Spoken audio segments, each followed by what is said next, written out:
आस्था एक ऐसा शब्द है जो आपको बड़े से बड़े संकट से लड़ने की सामर्थ्यता देता है।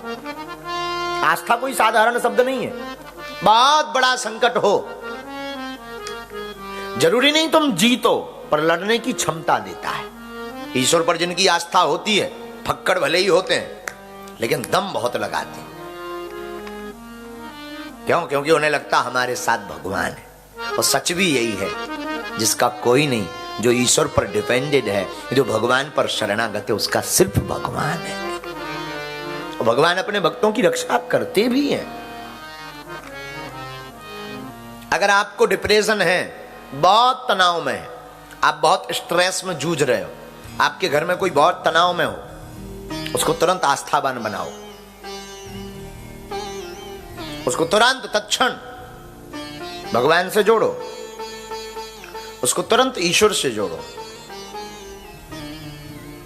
डिप्रेशन से बचने का साधारण उपाय है, गोलियां काम करें या ना करें, पर डिप्रेशन से बचने का उपाय है आस्था।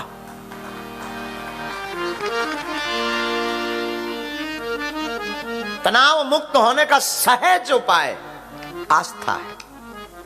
महाराज जी, आस्था कैसे बनेगी? कुछ नहीं, उसे ले जाओ, सत्संग में बैठा रहो, हनुमान जी के सामने बैठा रहो, हनुमान चालीसा का पाठ करवाओ, सीताराम नाम का जप करवाओ। अगर वो हनुमान चालीसा नहीं पढ़ पाता है, वो लैंग्वेज प्रॉब्लम है, आप राम नाम का जप करवाओ। हम आपको दावे के साथ व्यासपीठ के पास कहते हैं, गारंटेड कहते हैं, अगर आपको बहुत डिप्रेशन है जिंदगी में, आप सुबह शाम और रात 3 टाइम हनुमान चालीसा पढ़ना प्रारंभ कर दीजिए। आप धीरे धीरे तनाव मुक्त होंगे होंगे होंगे।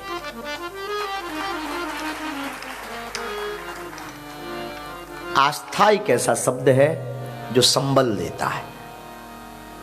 हारे हुए व्यक्ति को भी जीत की किरण नजर आती है भगवान पर आस्था से। बहुत हार गया हो, आस्था का मतलब बहुत सीधा सा है कि तुम्हारी जिंदगी बहुत खाली हो ना, तो आस्था एक ऐसा शब्द है जिसमें सब कुछ भरा भरा नजर आता है। लगता है ईश्वर तो है, लगता है परमात्मा तो है, लगता है भगवान तो है, लगता है कोई तो है हमारा। जब तुम बहुत अकेले पड़ जाओ जमाने में, जब तुम्हें लगे कि अब हमारा कोई नहीं है, जब तुम्हें लगे कि अब हमारी सब दशाएं विपरीत हो रही हैं, दिशाएं और दशाएं, जब तुम्हें लगे कि अब मेरा कोई ना होने वाला है, जब तुम्हें लगा कि अब हमारे समय ने हमको टक्कर देना शुरू कर दिया, अब हमारा समय बहुत उल्टा हो गया, जब तुम्हें लगे एस्ट्रोलॉजी भाषा में कि मेरे ज्योतिष के सभी ग्रह विपरीत हो गए, तब याद रखना मेरे पागलो, आज की कथा तुम्हें बहुत काम आएगी।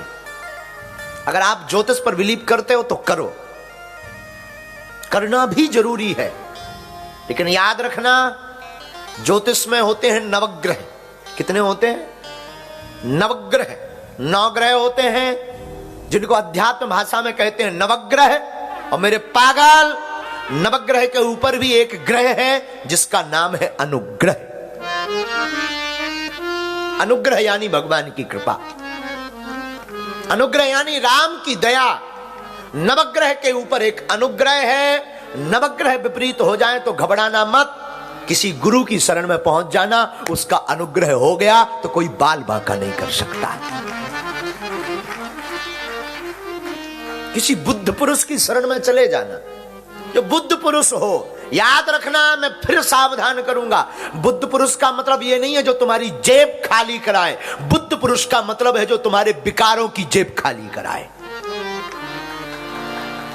बुद्ध पुरुष गुरु का मतलब है जो तुम्हारे पाउंड ना ले, अपितु वो तुम्हारे वित्त पर ध्यान ना देकर के तुम्हारे चित्त पर ध्यान न दे। याद रखना मेरे पागल, आस्था एक ऐसा शब्द है जिससे तुम दुनिया में बहुत कुछ पा सकते हो। मुझे सिकंदर की एक बात बहुत याद आती, कहीं मैं पढ़ रहा था, वो एक सिपाही था जिसका नाम खबर नहीं कोई था, पर उससे क्या लेना देना, सुनो जरा। एक बार सिकंदर विश्व विजयी हुआ, जीत करके चला जा रहा था। एक सिपाही रहा होगा हमारे जैसा कोई मनमौजी। हमारी एक आदत है, किसी को अच्छा लगे या बुरा, आप क्या हो ईश्वर करे तुम इससे बड़े बन जाओ, पर अगर आप भक्त नहीं हो तो हमें आपसे कोई मतलब नहीं है। हमारी निज आदत है। आप कोई बहुत बड़े पद पर हो, हमारे बागेश्वर धाम पर आए दिन बड़े बड़े प्रोटोकॉल, वीआईपी प्रोटोकॉल, खूब बड़े बड़े राजपीठ पर बैठे हुए, और संपत्ति में भी बहुत बड़े बड़े आते हैं। पर हमारी एक आदत है, आप होगे अपने लिए, हमारे लिए एक ही पद वाला है, वो हमारा बाप हनुमान है।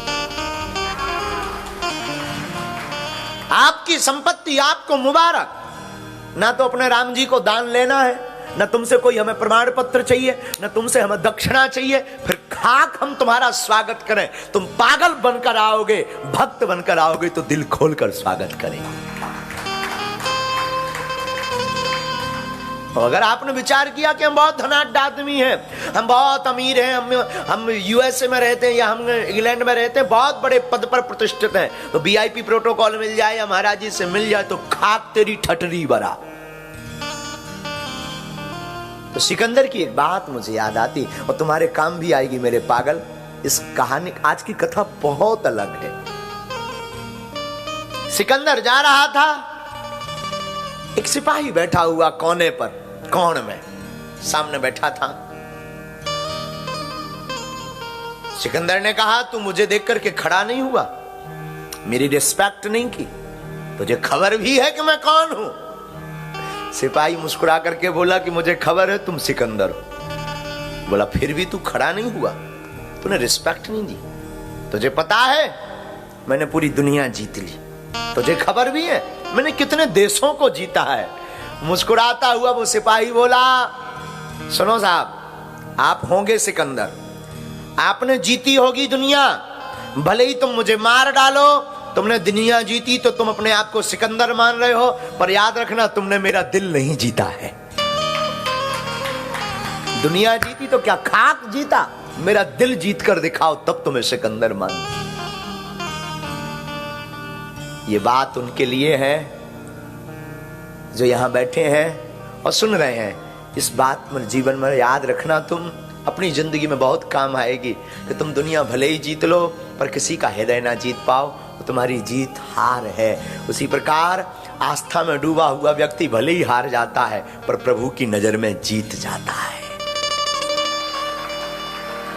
गुरु की नजर में वो जीत जाता है। बुद्ध पुरुष, मुझे खबर है हमारा बहुत परिवार जुड़ा, लाखों का परिवार जुड़ा है, तो कई बार हमारे बच्चे हार भी जाते हैं, किसी रोग से, व्यापार से, कंपटीशन से हार जाते हैं। वो हमारे पास आते हैं तो हम उनको एक ही बात कहते हैं, बेटा तो दुनिया की नजर में जरूर हारा, मेरी नजर में तू जीता है। और आस्था एक ऐसा शब्द है जो कभी हराती नहीं है। अगर आप आस्थावान हैं तो हम दावे के साथ आपको कहते हैं आप कभी हारोगे नहीं। अगर तुम्हारे अंदर चाह है जीतने की, तुम चाहते हो कि मैं हर मंजिल को पाऊं, अगर तुम चाहते हो कि मैं हर युद्ध को जीतूं, चाहे वो कर्म का युद्ध हो, चाहे वो धर्म का युद्ध हो, चाहे वो भूमि का युद्ध हो या संपत्ति का युद्ध हो या विपत्ति का युद्ध हो, तुम चाहते हो कि मैं जीतूं, तो याद रखो आज से ही दृढ़ संकल्पित हो जाओ, एक ईश्वर के बन जाओ, मस्तक पर तिलक लगाओ और आप कभी हारोगे नहीं।